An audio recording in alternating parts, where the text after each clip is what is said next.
Another month and another tank of the month. Good for me that it's one that I already own and actually featured here on the channel somewhat recently with its own dedicated video and a spot on my favorite tanks of 2023. And now, just for $10, you can get yourself one of these Tier 8 British premium light tanks, the FV1066 Senlac. So what's this tank got? A 710 horsepower engine that allows this light armored scout to reach speeds of 65 kilometers an hour forward and 23 kilometers an hour backwards, with a power to weight ratio of over 35, making it capable of reaching those speeds quite quickly. Alongside that comes the good suspension and tracks that turn at speeds up to 45 degrees a second, allowing for quick turning and tight circling. The turret on this bad boy gives your commander 400 meters of base view range to work with, which will go well with your base concealment of 343 meters, both moving and still, as this is a light tank. And you're going to want to stay concealed, as this tank does not have armor to withstand any shots thrown your way. But if the concealment isn't enough, make sure to use that speed of yours to stay out of the enemy's fire. Not to mention, you only have 1,050 hit points to play with in this thing. Back to that turret. Luckily, it's got great traverse speeds, up to 46 degrees a second, allowing it to follow your target cleanly while in a tight circle. It also lets your gun hang at a very good 10 degrees of gun depression for working ridges effectively. And now that we're at the gun, I can tell you what makes this tank so special. It's a 20-pounder gun, meaning whatever that means. Google tells me many different calibers for 20-pounders, so I'm not confident in telling you what that is in millimeters, but either way, you're doing 180 damage every 5.5 seconds, giving you a respectable 1964 base damage per minute, or DPM. In terms of your Tier 8 light tanks, this isn't the greatest, as there are many other tanks, many of them American, that have over 2,000 base DPM, but compared to its British brother from the tech tree, this is a massive increase. It's got great pen too, and although the LHM has more, this is still the second highest Tier 8 light tank standard pen at 189mm of pen on an AP round, while the APCR comes with 223mm of pen. You'll be able to make quick work of that DPM and pen with your 1.8 seconds of aim time and 0.038 base accuracy. That aim time is quite good, but that accuracy is on the low end of Tier 8 lights. But despite that, it feels very accurate even on the move at distance.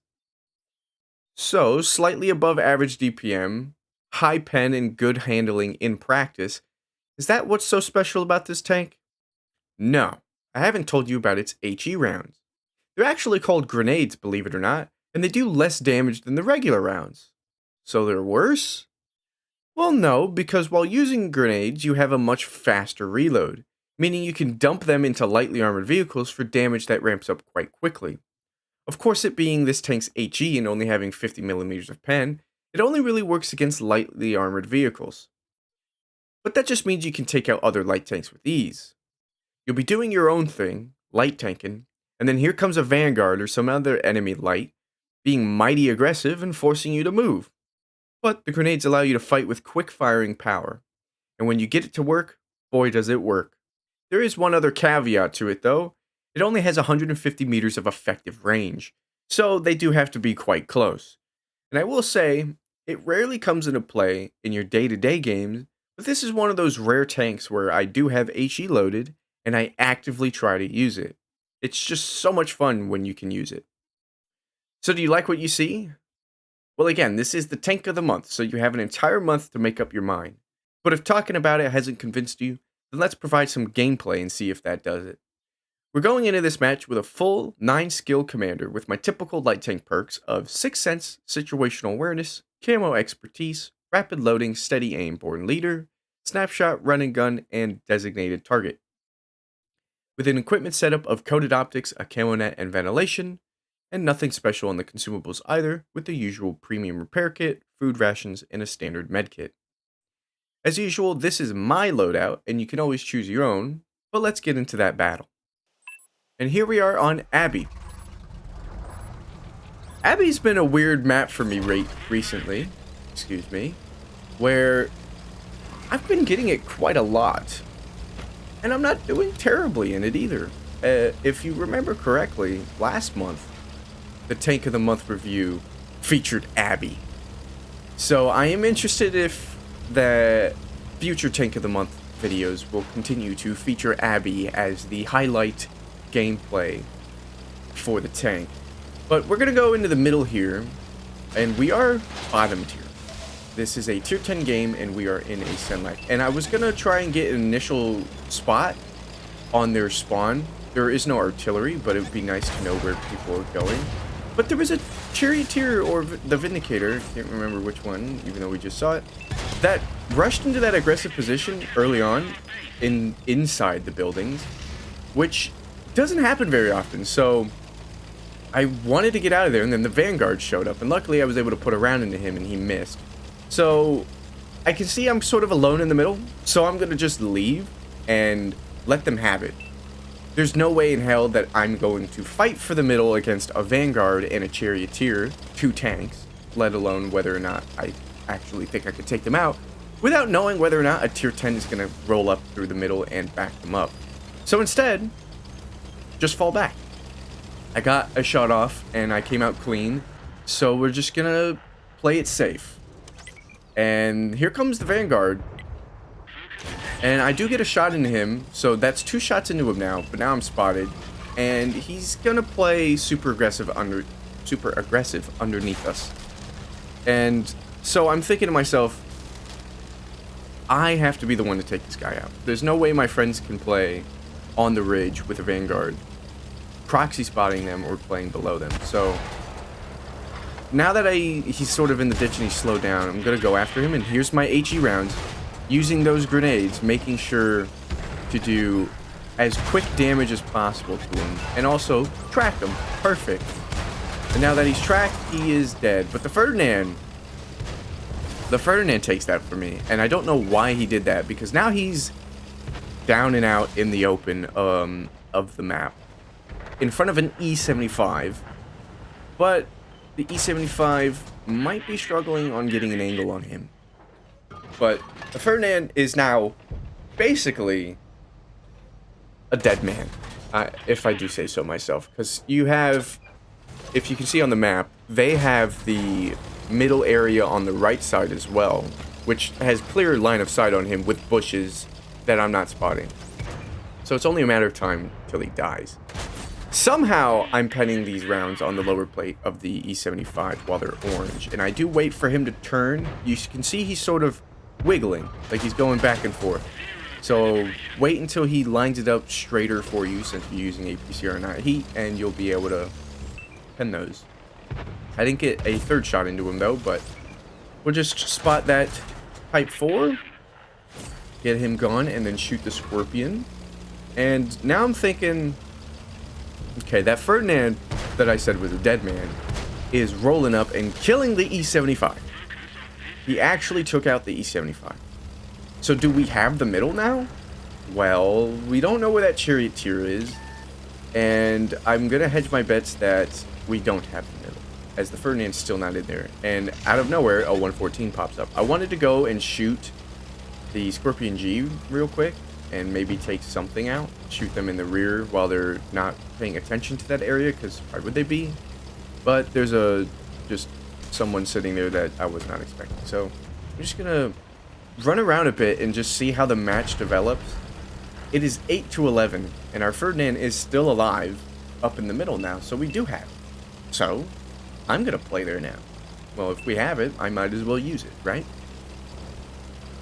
We've only done 1400 damage right about now, but we do spot another tank up in their spawn, and there is 2 there, probably 3 actually. But instead of letting him get a shot on me, I'm gonna hug the buildings and wait. And I believe the Ferdinand has died, yeah. So now I'm alone up here, but that shouldn't matter if I don't get rushed. But seeing these tank destroyers over there, these tier 8s, and knowing they know I'm here, get a lucky fire on the SU-130PM. It's only a matter of time until one of them decides, I'm gonna go rush up in the middle, you 2 stay back here, and I'll spot the light tank for you. So I'm just playing around my 6th sense now, and, well, maybe I'm doing something on stream there, standing there for a long time, but I'm gonna just keep poking this and seeing if they keep feeding me, but they're not going to. So now it's time to help my team in the south. It's 6-9. We can still win this. 6-7. Just as I say that, we get 2 kills. Look at that. And this E3's making a mistake. He's going for it. And somehow, I have enough pen to go through that. He wasn't even that, you know, side on for me. And I'm still penning those. Terrible side armor of the E3. Trying to track him now. There we go. And I'm just going to track him. Because he's side on to someone who is behind a rock. Totally safe from any angles besides if another one came from the bottom right. So I'm just going to keep him permatrack. I have the rate of fire for it, and he does not have the repair kit for it. So free tracking assisted damage. I'll take it. Gonna wait that out. There we go. Charioteer takes him out. And now it's 4-5. We're still down, but I'm feeling much more confident knowing 3 of the tank destroyers are over there. And my team is nicely compact. Not too close, but not too far. And there's the last 2 tank destroyers. Unless you're going to tell me that one of the 3 ran over there that quickly. There goes the 114 SP2, making it an even fight now. And I'm still getting assisted while running over here. And so, 10 degrees of gun depression. I want to load HE and sit here and wait for one of the 3 tier 8 tank destroyers to roll up on me over here. Because that's what I'm expecting at this point. They're not going to sit there and wait it out. They're gonna try and take the middle from me, as it is a valuable position. But the SU-130 PM's not doing it. And remember, I didn't take that shot there because you only have 150 meters of effective gun range. Now, the Charioteer already got in here, and I'm suspecting he got in there from the building and the hole in the wall rather than going down the road. And I should have probably predicted that because he did that at the beginning of the game. But I get a regular round into him, and then I load some HE and get some nice quick fire damage into him. And I'm going to look at the street again, hoping something comes up, and load a regular round because I'm preparing myself to do the exact same thing that we just did. And I'm going to look to the left because I'm presuming that's where he is. And he is. And he hits me. I somehow missed that. And then I'm not going to be able to pen these from the front. The only reason I was doing damage last time was because I had his rear while retreating. So took an unnecessary bit of damage there and only did like 11 splash damage or whatever it was. So that was not worth the trade and kind of a misplay on my part. But to be honest, it wasn't really fair of a misplay because my regular round somehow didn't even hit the vehicle. But now we have my 2 tank destroyers coming up to the main road. So I'm going to go all the way around. I figure I have enough time and there is enough leeway to allow me to just go all the way around. And if they're going to poke them and die, they're going to poke them and die. There goes the SU-130 PM. So even though we were trailing behind in kills for most of this game, we are now above in kills at 4-2. So the win's kind of already in the bag, right? But how much more can we do is the question. And I'm thinking at this point, there's one on that 7 line, right, in the middle area, and there's one F5. But I could be wrong, but that's what I'm thinking at this point. So I'm going to go and try and take out the one in F5 by myself. And I'm hoping, selfishly, that I get to do it myself, and that he's hiding behind the rock and my teammates can't kill him. So we're just going to make our way, and we haven't spotted anything yet. And so there's no one F5, because I would have spotted them coming down that road. So now we have their spawn, and there's the one on the 7 line that I was expecting, but there's also the other one. And he's looking my way. I did not expect that at all. So I'm just going to play around my 6th sense and just try and get more shots in as soon as I can. And the 2685 is running deep and kills the IS-4, but then dies to the Charioteer. And I saw this Charioteer fire, so now I know I can just do this. And luckily, he did get his reload off, but left me on 10 HP. So I was able to finish him off, get my first kill of the match, and do 3,200 damage. Now, to be honest, that doesn't seem like a lot to me. And we didn't even get MVP, but 1902 base XP was the highest I got in my session that day. And that would be normally 1,800 for tier 8s is a normal ace tanker. But this is only going to be a first class, believe it or not. And we did get to use our grenades twice. And that's kind of the extent to the grenades that you'll be able to do. Vanguard rushes you, just light them up. I felt that match was a good indicator of what you can do in this tank. You can spot, you can run away, you have the speed maneuverability and all that. You can HE light tanks to death, you can HE light armored tanks in the rear, and it's just a very good light tank. I think it's a very fun light tank too. But that's it for today. Thank you for watching, and if you enjoyed the review, expect to see more.